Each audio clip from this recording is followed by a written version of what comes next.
My name is Angela Sung. I'm currently an art director at DreamWorks TV. I'm teaching the students how to do basic environment design for today. She's really open and friendly to questions and things, and really makes a really warm, inviting energy in the room. So it's really interesting to have somebody to come around and suddenly appear over your shoulder, ready to ask questions on what you're doing and to lend a hand where she can.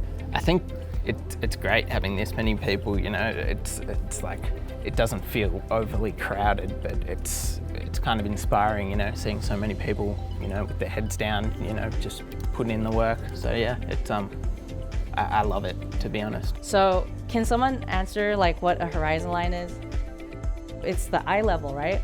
It took me a long time to kind of understand that. So basically, the way I like to imagine things is you're a camera, and then so if you hold up a square right in front of you, you could clearly see where the horizon line is, right? So I want to get into visual development for film and television, so environment design and prop design. So I think doing these sort of perspective exercises is really helpful for that. Sort of visualize something before you spend all the time to build it. It's definitely focusing on a topic that I struggle with, perspective and environments and things like that.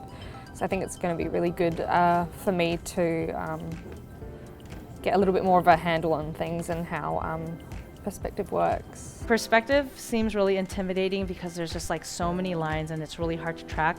But once you understand 1 point, then you move on to 2 point. Any type of perspective after that is just adding another vanishing point, and it's not too complicated.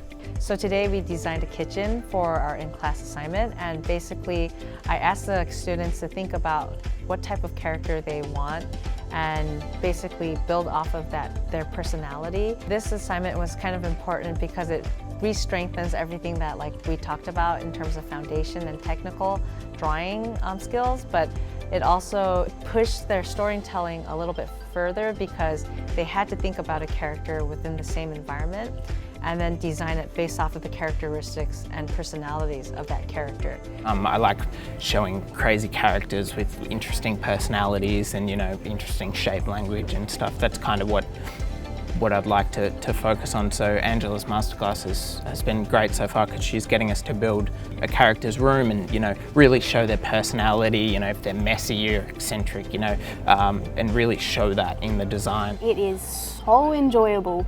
It is a process of learning to design and create interiors, exteriors, and actually build in 2D using 3D elements, and it's so much fun.